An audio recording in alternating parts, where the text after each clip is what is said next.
5,000-year-old culture, a multitude of languages, a confluence of religions, and diverse communities of over 1 billion people living together in unity, India is more than just a landmass. It is a system of ethics and morals, a rich cultural tapestry, whose edifice is built upon diversity.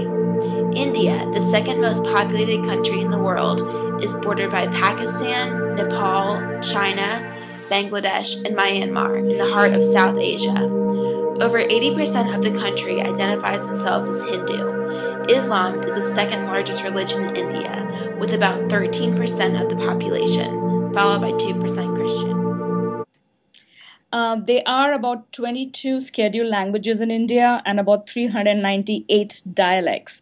So as you can imagine, there are issues cropping when there is interpersonal communication. But when it comes to business and administration, there is a regional language, which is Hindi. So there tends to be lesser miscommunication just because of that. Okay.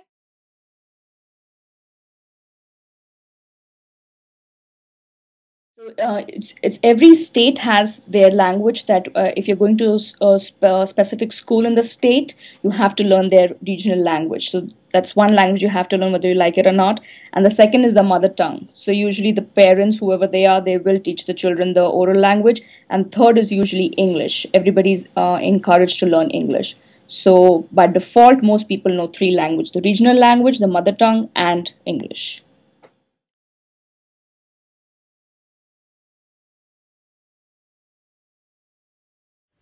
And language is very orally taught.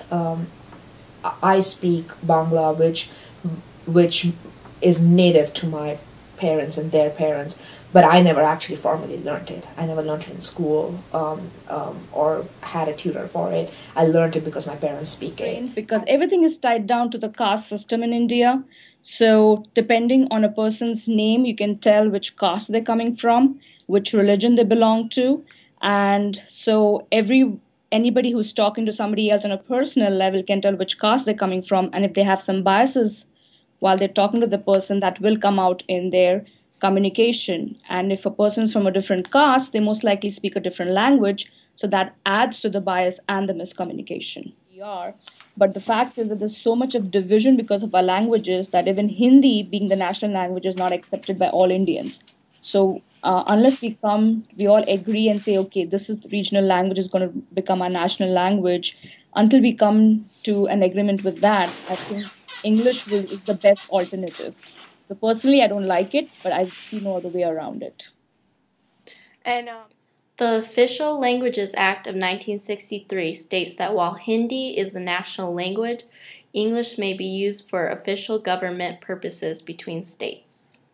Because of the history of India, it's nearly 3,500 years old. It's a long history. We have had many languages come and pervade India, but the one that has been predominant has been Hindi, and that's considered the national language of India. But when Hindi was declared the national language, the South Indians who belong to the Dravidian caste, they did not like that fact. So right now in South India, they do not acknowledge Hindi as the national language.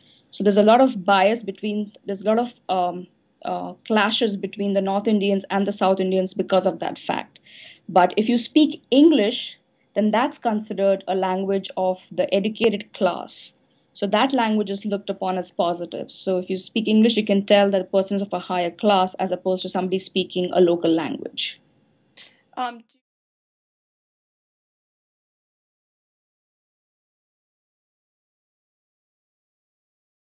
Is we know that every state that we have in India has a different language. So when I know I'm traveling to a different state, I can anticipate that I'm going to have issues. So I make sure I have a native of that state with me to translate. So as such, I have not really encountered hardships, but I have had challenges in the sense sometimes I'm not able to communicate what I'm trying to get across to them and vice versa.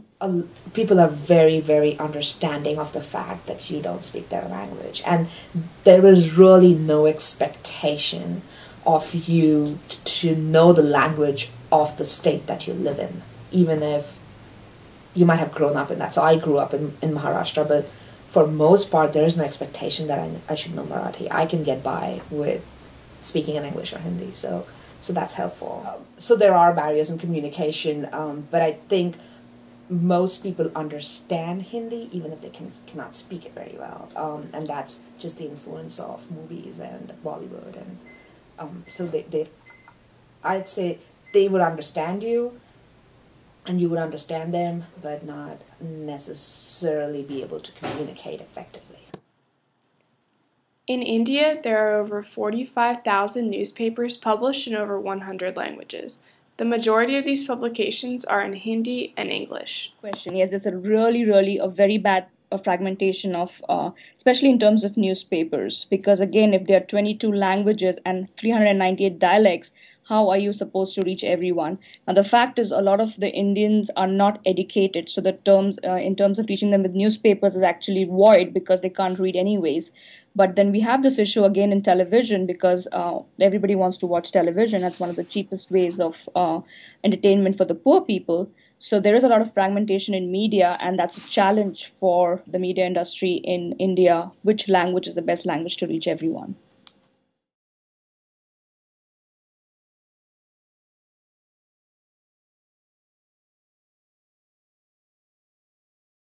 Right now, India, although we have one of the biggest manpower in terms of IT, we are still struggling in the terms of infrastructure to get the broadband all over the country. So it's not like India is well connected with the broadband, but we're very well connected with the cell mobile industry. So everybody, even the worker on the street, has a mobile as opposed to internet connectivity. So the internet is still not playing a huge role in terms of fragmentation or trying to reach the masses. But the cell industry is definitely playing a huge role. Like we have cell phones with different languages imbibed in it because people love to see, their text messages in the language which they are familiar with. Many of the more frequently spoken languages have their own regional film industries within India. But the south of India has its own film industry, and it's a very, very successful film industry.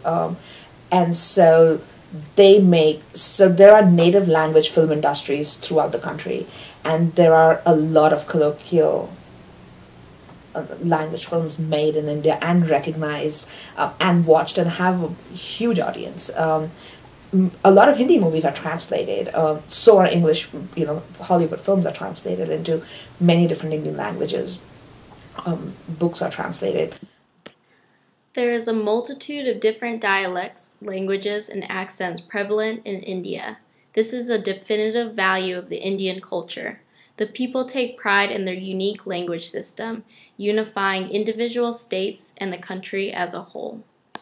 I don't think we leave our language very easily. So, and that's very true to our identities. If you are a Bengali who goes to who lives in Boston for 3 generations, I guarantee you that 3rd generation is still speaking Bengali. You may have adapted certain things to live within that community, but you kind of stay true to your language. Most people do.